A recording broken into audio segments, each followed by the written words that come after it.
সুপ্রিয় দর্শক মন্ডলী, আশা করি ভালো আছেন। আজকে আপনাদের সামনে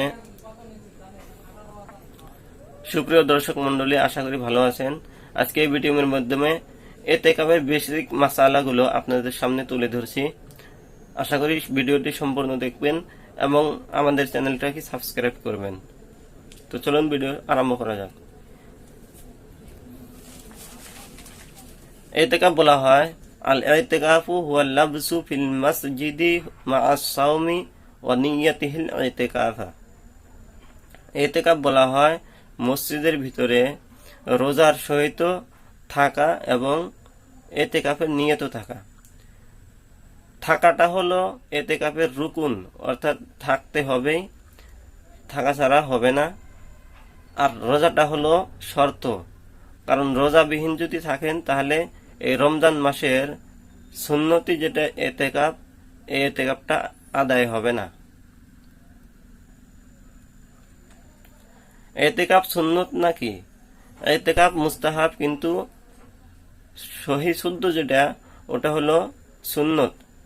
কারণ হাদিস পাকের ভিতরে আছে, হযরত আয়েশা রাদিয়াল্লাহু আনহা থেকে বর্ণিত যে হুজুর পাক সাল্লাল্লাহু আলাইহি সাল্লাম রমজান মাসের শেষ 10 দিন ইতিকাফ করতেন এবং পাবন্দির সহিত ইতিকাফ করতেন।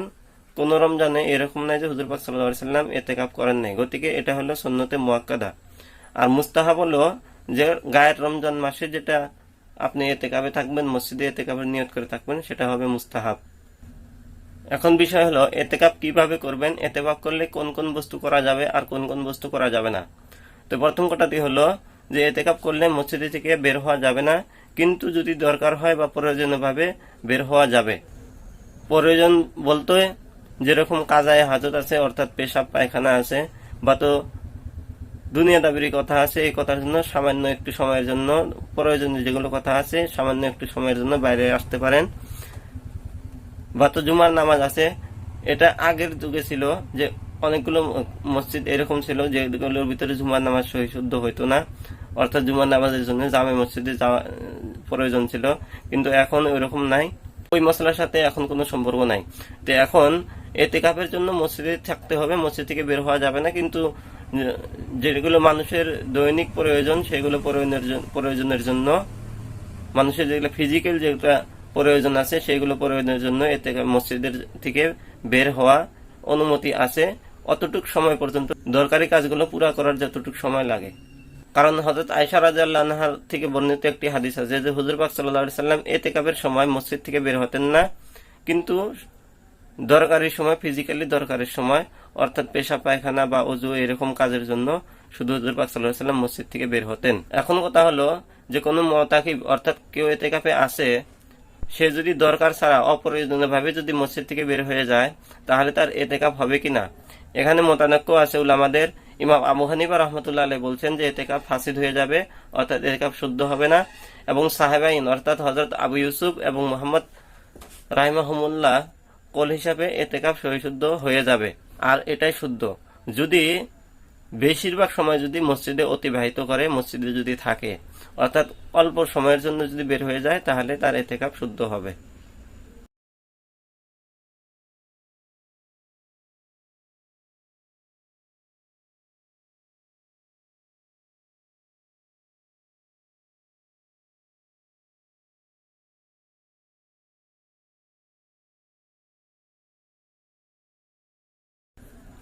এখন হলো খাওয়া দাওয়া, এগুলো ইতিকাফে বসে করা যাবে নাকি?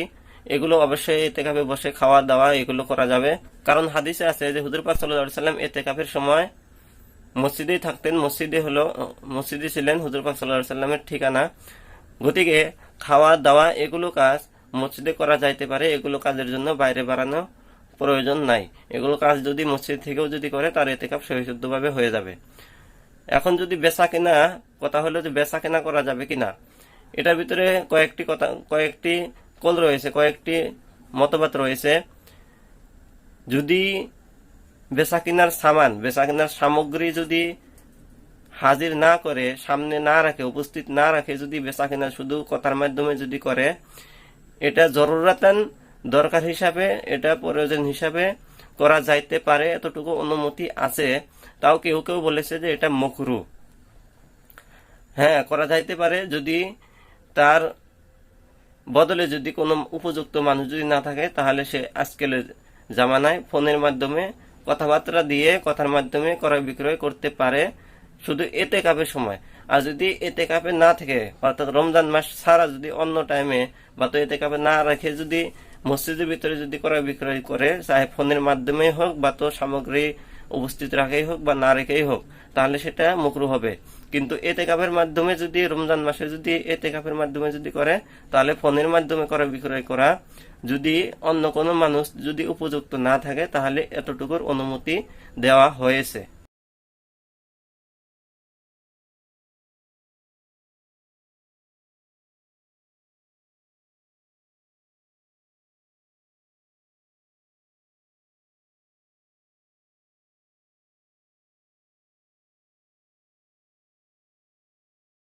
আর এতেকাফে বসে শুধু ভালো ভালো কথাই বলবে, অর্থাৎ কোনো খারাপ খারাপ কথা বলবে না, সবসময় জিকির আজকারের মধ্যে থাকবে।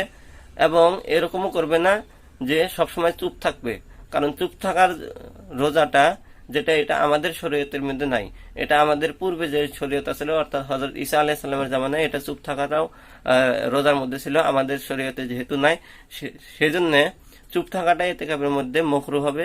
অর্থাৎ সবসময় হয়তো ভালো কথা বলবে বা দিনের কথা বলবে, আর নতুবা জিকির আজকারে মশগুল থাকবে। আর ইতিকাফে বসে যদি সহবাস করে, অর্থাৎ বাড়িতে গিয়ে নিজের স্ত্রীর সাথে যদি সহবাস করে, তাহলে তার ইতিকাফ হবে না, পরিশুদ্ধ হবে না। তদরূপ যদি সহবাস নাও করে, যদি হয়তো চুমু খেয়ে নেয় বা তো মেলামেশা যদি করে, সহবাস না করে, তাও তার ইতিকাফ হবে না। কারণ চুমু খাওয়া বা তো স্ত্রীর সাথে মেলামেশা করা, আলিঙ্গন করা, এটা সহবাসের জন্য এটা কি করে, মানুষকে আগ্রহ করে, গতিকে এগুলো করলেও ইতিকাফ সহিশুদ্ধ হবে না। এখন কেউ যদি নিয়ত করে যে একদিনের জন্য সে ইতিকাফ করবে, তাহলে তার জন্য জরুরি হবে যে সে রাতটাও ইতিকাফ করতে হবে। কারণ যখন সে দিনের কথা উল্লেখ করেছে, অটোমেটিকলি রাতটিও তার ভিতরে, তার নিয়তের ভিতরে অন্তর্ভুক্ত হয়ে গেছে। কারণ রাত ছাড়া দিন হয় না। ইতিকাফটা সবসময় একে রাহে হবে, লাগাতার হবে।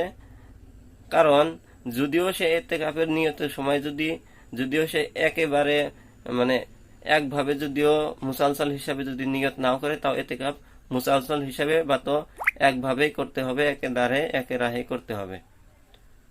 এটি হলো ইতিকাফের বেসিক মশলা। আশা করি আপনারা বুঝে গেছেন। আর আমাদের চ্যানেলটাকে আবারও বলছি, সাবস্ক্রাইব করে রাখবেন। আসসালামু আলাইকুম।